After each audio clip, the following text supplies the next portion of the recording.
I'm Mitch Maley, and welcome to another edition of Punk Rock Politics. The entire world, minus the growing anti-science and conspiracy theory crowd, is excited by the prospect of two recently approved vaccines for COVID-19. The first real sign that we may be getting ready to turn the corner. However, there's a very big but involved. Not that kind. Anyway, let's start with a brief primer on what makes these vaccines different. Traditional vaccines contain an activated protein made by the pathogen they are designed to protect against, mimicking it while the body learns how to protect itself. When a vaccinated subject is exposed to the pathogen, their body recognizes the disease and immediately begins fighting it before it takes hold. The vaccines approved so far for COVID-19, however, are a newer variety called mRNA vaccines, which are so named because they contain an mRNA sequence, the molecule that directs cellular activity, that is coded for a disease-specific antigen. It essentially directs cells to create a protein that is similar to the coronavirus, but not nearly as harmful, making these kinds of vaccines much safer. The body still recognizes it as a threat, however, and learns to defend against it.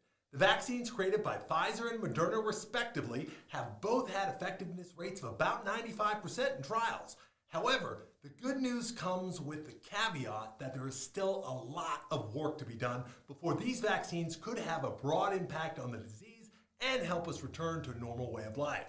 The main challenge is not only making the hundreds of millions of doses that will be needed, but in getting the vaccines, which need to be kept at various degrees of really cold, distributed to the public before they go bad.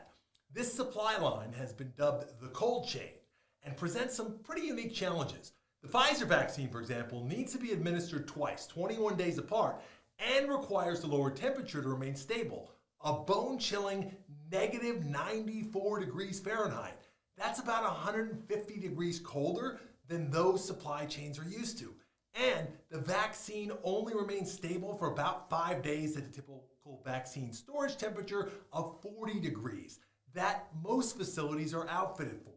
Moderna's vaccine remains stable at about negative 4 degrees Fahrenheit, which, while not quite as challenging, still remains much lower than what providers are used to. The vaccines can be packed in dry ice and shipped in trucks with built-in freezers, but then have to be either placed in ultra-cold storage or immediately distributed. As such, it's expected that up to a quarter of the vaccine supply would be lost as it made its way around the world.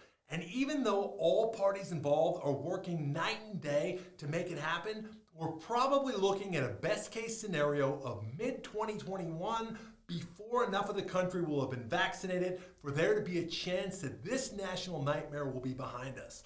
In the meantime, public health officials remain highly concerned that COVID fatigue and the promise of an end in sight will cause people to let their guard down throughout the winter months when the virus spreads most easily as people huddle indoors to escape frigid temperatures.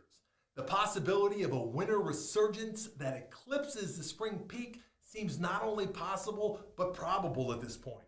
So, mask up in the meantime and take appropriate precautions to slow the spread. I'm Mitch Maley, and that's it for this episode of Punk Rock Politics. Stay safe out there, guys, please.